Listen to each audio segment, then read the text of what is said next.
Assalamualaikum warahmatullahi wabarakatuh. USM News kembali hadir menjumpai Anda. Beragam informasi menarik akan kami sajikan untuk Anda dalam 30 menit ke depan. Bersama saya Nawamuti, berikut USM News selengkapnya.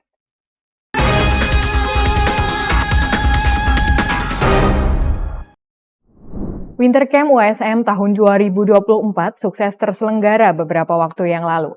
Dalam kegiatan tersebut turut diselenggarakan pula seminar The Management of Food Loss and Food Waste to Achieve Sustainable Food Security.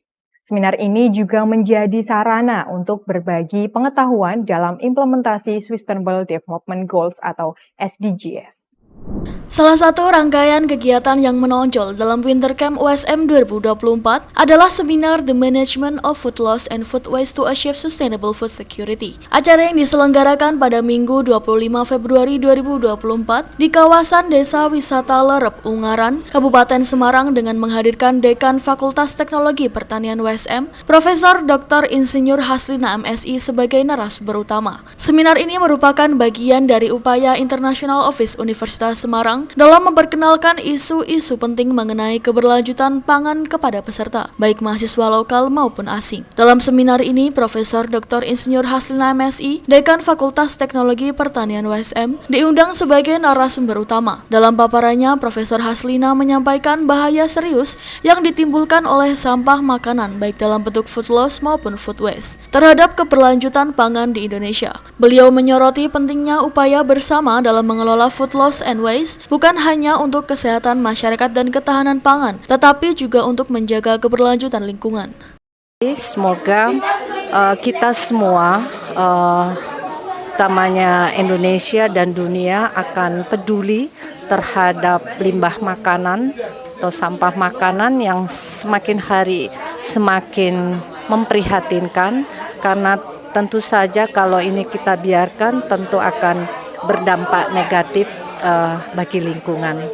Jadi pesan saya bahwa pengelolaan food loss and food waste ini ada beberapa strategi yang perlu kita lakukan. Pertama, dengan penanganan pertanian yang baik, kemudian penanganan proses yang baik, kemudian penanganan distribusi yang baik, peningkatan teknologi, peningkatan infrastruktur, dan tentunya memperkuat akses pasar. Peserta seminar juga aktif dalam diskusi, memberikan pandangan dan pengalaman dari berbagai sudut pandang. Salah satunya adalah Russell J. Amoroso, seorang mahasiswa asing asal Filipina yang berbagi pemikirannya mengenai masalah serupa yang sering dihadapi di negaranya sendiri. Russell menekankan bahwa penanganan masalah pangan juga menjadi isu yang kerap dijumpai di Filipina. So this seminar is really interactive and a very rich in information seminar because we have tackled or discussed about the food security, about the food loss and food waste, which is also a problem in the Philippines. And this seminar is really great because I've acquired some insights that I might be used and in coming home in Philippines and applying it in also sharing it with my colleagues back in my city youth organization. And yeah, this is such an opportunity, and I am very thankful for the organizers and also for USM for allowing me to be part of this program. And yeah, thank you so much. Terima kasih. Seminar ini tidak hanya menjadi forum untuk berbagi pengetahuan dan pengalaman, tetapi juga menjadi langkah awal dalam membangun kesadaran dan komitmen bersama dalam mengatasi masalah FLW untuk mencapai keberlanjutan pangan yang lebih baik, bukan hanya di Indonesia, tetapi juga di seluruh dunia. SDGs, are you ready?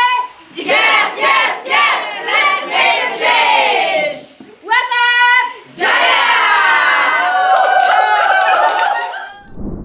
Satuan International Office Universitas Semarang sukses menyelenggarakan Winter Camp 2024 yang bertujuan untuk mempererat persahabatan dan budaya antar bangsa. Kegiatan ini turut diikuti oleh banyak mahasiswa asing dari berbagai negara. International Office Universitas Semarang menggelar Winter Camp 2024 pada 23 hingga 29 Februari 2024. Berlokasi di Desa Wisata Lerep, Ungaran, Kabupaten Semarang, serta di area kampus USM. Kegiatan ini diikuti oleh 20 peserta mahasiswa yang datang dari berbagai negara, di antaranya Cina, Filipina, Malaysia, Kanada, Vietnam, Taiwan, Ghana, dan Timur Leste. Beragam kegiatan menarik diselenggarakan dalam Winter Camp 2024, mencakup seminar lingkungan mengenai tujuan pembangunan berkelanjutan atau SDGs, lukis caping, penanaman padi dan bercocok tanam, pawai obor, hiking ke Curug Lawe, seminar terkait keberlanjutan pangan atau SDGs Goal 2, dan berbagai kegiatan lainnya seperti pembelajaran budaya Indonesia dan proses pembuatan batik di Mergi Club, tur kampus USM, penanaman mangrove, pertunjukan seni tradisional Jawa atau Sendera Tasik, pidato mengenai SDGs yang diatur oleh unit urusan mahasiswa, diskusi dengan mahasiswa USM, tur kota, makan malam, dan sebagainya. Faisal Yusuf BAMM MBA, Kepala Satuan International Office USM, menjelaskan bahwa Winter Camp 2024 bertujuan untuk memperkenalkan mahasiswa USM kepada mahasiswa internasional, serta mempererat persahabatan dan meningkatkan rasa percaya diri mahasiswa USM untuk berkompetisi di tingkat global. Dengan adanya Winter Camp 2024, diharapkan hubungan antara mahasiswa lokal dan internasional semakin erat, serta kekayaan budaya Indonesia semakin tersebar luas ke seluruh penjuru dunia melalui pengalaman berharga dan persahabatan yang terjalin. Sebanyak 110 calon wisudawan resmi dilepas oleh Fakultas Hukum Universitas Semarang periode ke-67.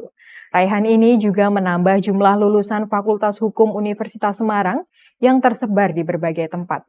Dekan Fakultas Hukum Universitas Semarang, Dr. Amri Panahantan Sihotang, juga berpesan bahwa setiap lulusan perlu memiliki kreativitas dan menjawab permasalahan hukum di masyarakat.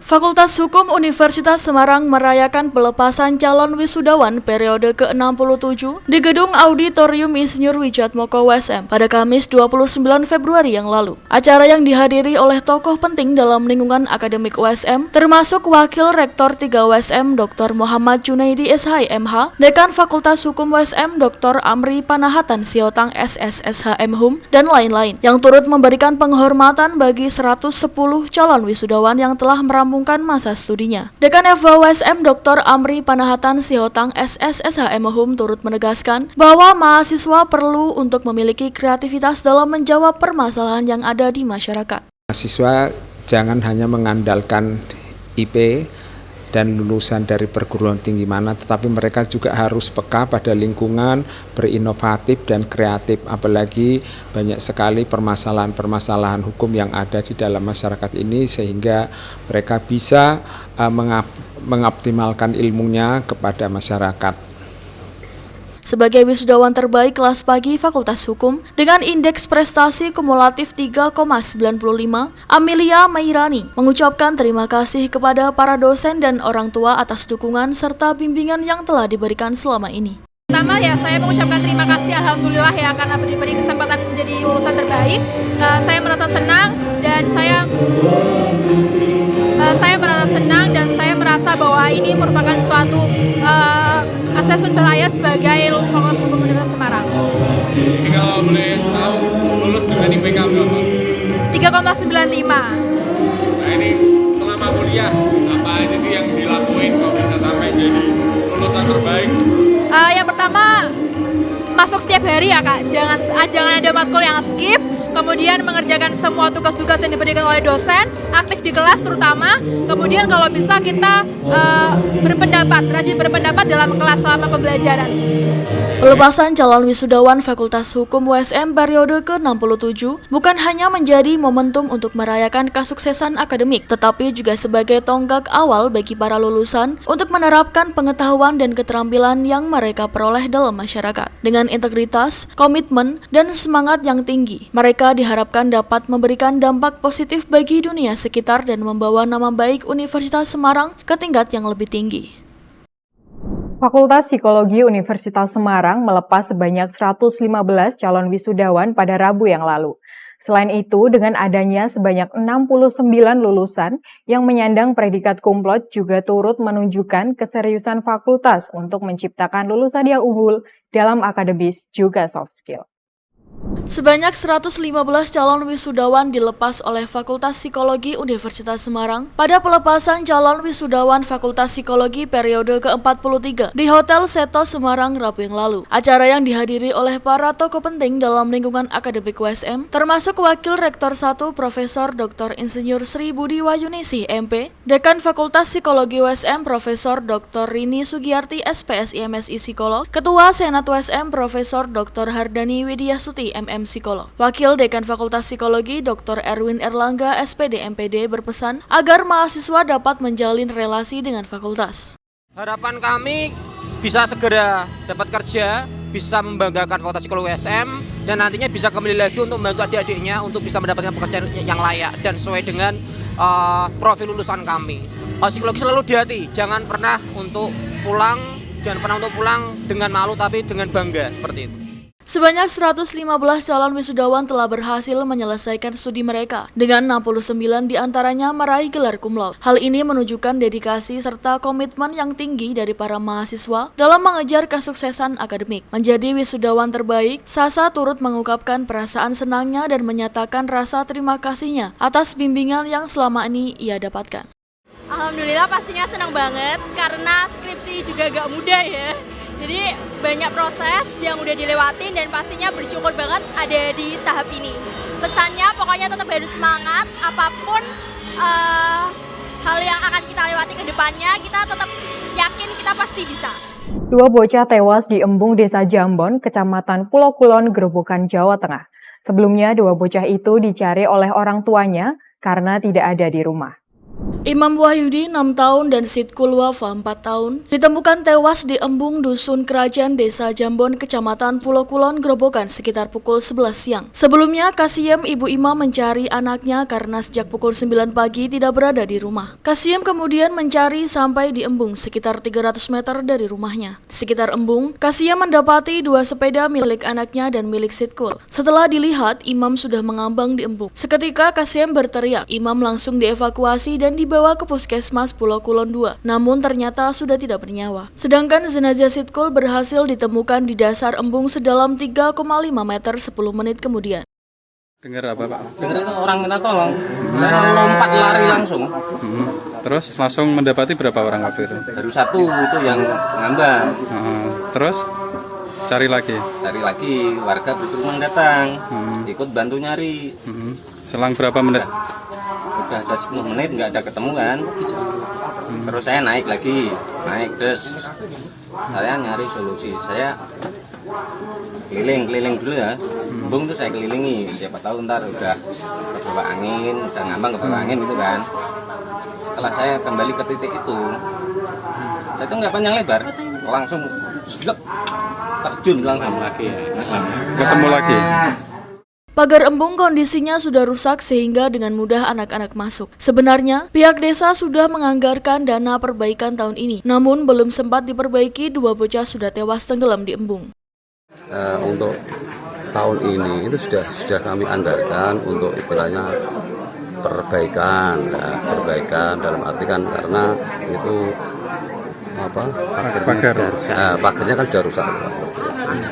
Tapi ini nanti dengan ada kejadian seperti ini ya nanti akan kami percepat mungkin dengan pagar dulu Pak, pagar supaya lebih aman. Sementara dulu ya biar nanti biar aman karena ya baru kali ini semenjak embung itu ada. Tahun berapa itu? Kalau tidak salah setelah tahun 2000 embung itu. Ya. Imam masih duduk di bangku taman kanak-kanak, sedangkan Sidkul baru duduk di bangku PAUD. Sepulang sekolah, kedua anak ini naik sepeda bermain menuju embung tanpa sepengetahuan orang tuanya. Para orang tua hendaknya lebih waspada dalam menjaga anak-anaknya supaya peristiwa serupa tidak terulang. Dari Grobogan, Jawa Tengah, kontributor USM TV Eko Agung Suryanto melaporkan. Upaya menstabilkan harga beras yang mahal di pasaran terus dilakukan oleh Perum Bulog. Salah satunya yaitu Perum Bulog Kanwil Jawa Tengah dengan mendistribusikan stok bulog milik Jawa Tengah yang mencapai 91 ton ke 4 cabang bulog di daerah, salah satunya yakni di Gudang Bulog Depok, Toroh, Grobogan.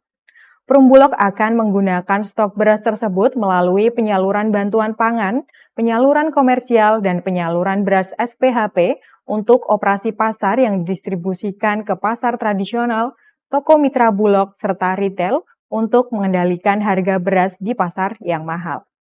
Perumbulok Kanwil Jawa Tengah memastikan stok beras milik Perumbulok Kanwil Jawa Tengah melimpah dan aman. Stok tersebut mencapai 91.000 ton beras yang berasal dari beras impor dari sejumlah negara. Stok beras yang mencapai 91.000 ton tersebut didistribusikan dan tersebar ke 4 kantor cabang Perumbulok di Jawa Tengah dan salah satunya ke Divisi Regional Bulog Semarang yang berada di Gudang Bulog Depok, Toroh, Grobogan. Stok beras tersebut digunakan untuk menstabilkan harga beras di pasar yang mahal. Selama ini stok beras milik Kanwil Perumbulok Jawa Tengah digunakan untuk keperluan penyaluran bantuan pangan sebesar 23.665 ton per bulannya untuk bantuan pangan masyarakat secara gratis. Selain itu, beras tersebut digunakan untuk penyaluran beras stabilisasi pasokan dan harga pangan atau beras SPHP yang disalurkan melalui distributor, pedagang pasar tradisional, toko mitra Bulog, serta retail. Selain itu, pihak Kanwil Bulog Jawa Tengah juga melakukan penyaluran beras Bulog melalui penyaluran komersial ke penggilingan yang dibeli secara komersial untuk diproses kembali menjadi beras premium. Kanwil Perumbulok berharap dengan upaya menggelontor stok beras milik Bulog tersebut akan mampu mengendalikan harga beras di pasar yang mahal, sehingga ke depan memasuki panen raya padi juga menambah pasokan stok beras lokal. Pertama, bahwa stok beras Bulog Kanwil Jawa Tengah saat ini ada 91.000 ton. Stok ini kita gunakan untuk penyaluran bantuan pangan, di mana per bulan penyaluran bantuan pangan kita sejumlah 23.665 ton. Ini kita gelontorkan secara gratis kepada masyarakat. Yang kedua, beras ini juga kita gunakan untuk penyaluran SPHP, stabilisasi pasokan dan harga pangan, khususnya beras. SPHP ini kita salurkan melalui berbagai saluran, baik distributor maupun retail, pasar tradisional maupun retail modern. Kita pastikan ketersediaannya selalu ada. Kemudian yang ketiga, beras tersebut juga kita salurkan melalui saluran komersial. Jadi beras kita salurkan melalui penggilingan-penggilingan, dibeli dengan harga komersial, kemudian dari penggilingan-penggilingan ini memproses kembali dan disalurkan untuk beras premium di pasar tradisional maupun pasar modern.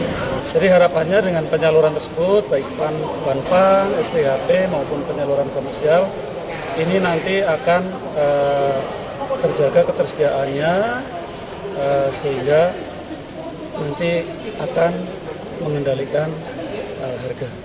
Harapannya dalam beberapa minggu ini akan lebih turun lagi. Saat ini sudah mulai turun karena sebagian wilayah di Jawa Tengah sudah mulai ada yang panen.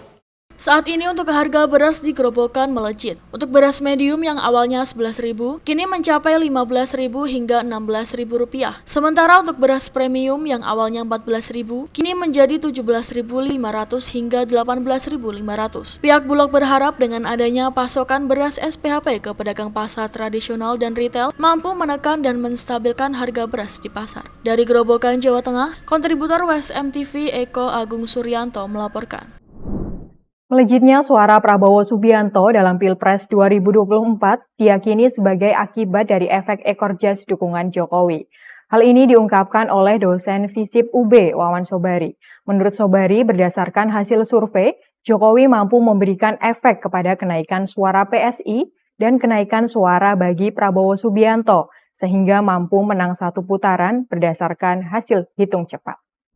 Kenaikan suara Prabowo Subianto hingga menang satu putaran berdasarkan hasil hitung cepat diyakini sebagai efek kerja partai dan dukungan dari Presiden Jokowi. Dukungan Presiden mampu menjadi efek ekor jas bagi Prabowo sehingga meraih suara di luar perkiraan. Dosen sekaligus pengamat politik UB Dr. Wawan Sobari menjelaskan bahwa efek ekor jas Jokowi terbukti nyata bagi Prabowo dan PSI. Kenaikan suara Prabowo mulai naik sejak Gibran diumumkan menjadi calon wakil presiden mendampingi Prabowo. Awalnya Pak Prabowo itu kan hanya 30-an persen, tapi kan melesat sampai kemudian survei terakhir survei terakhir LSI menunjukkan sudah di atas 50% pada survei terakhir 5 Februari. Nah, ketika dianalisis ternyata memang salah satunya mendorong peningkatan itu adalah karena ada efek Pak Jokowi. Ingat Pak Jokowi itu bukan hanya orang punya basis partai, tapi punya basis relawan yang dianggap itu di luar partai tetapi bisa memberikan warna suara terhadap Pak Jokowi gitu. Jadi yang diambil itu sebenarnya bukan partai tapi juga tadi para non partai gitu. Jadi efek ekor jas Pak Jokowi itu memang luar biasa. Kalau misalkan ada surveinya, surveinya SMRC mengatakan efek ekor jas itu nggak berlaku. Iya kalau dalam konteks 3 capres. Tapi kalau ngelihat efek ekor jasnya Pak Jokowi itu nampak sekali gitu bahwa itu efektif.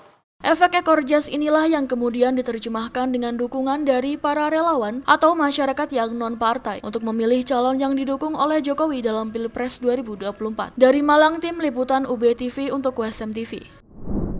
Pemirsa, sandwich menjadi makanan sehari-hari warga Amerika Serikat.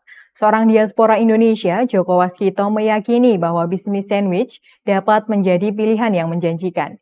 Ia juga turut menerapkan prinsip kepuasan pelanggan, juga kecepatan. Hingga kini, 3J's Food Market telah memiliki 3 cabang di Philadelphia. Berikut laporan VOA untuk USM TV.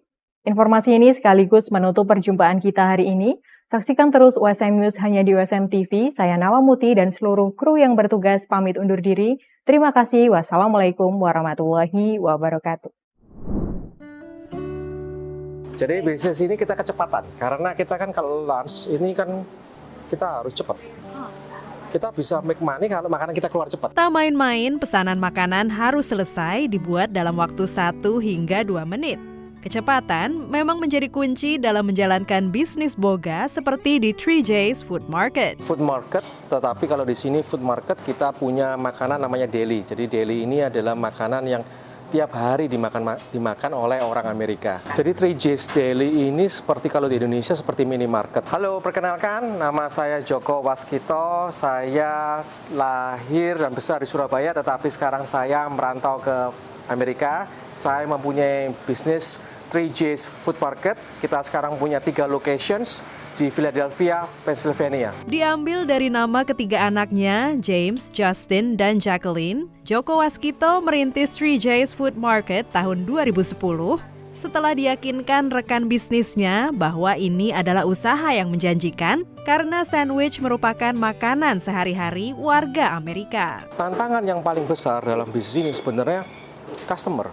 Karena kita ini bisnis makanan, jadi kita harus berusaha membuat customer itu happy. Kalau mereka bilang makanannya ini tidak enak, saya kasih tahu sama teman-teman saya semua yang kerja di sini, no question us.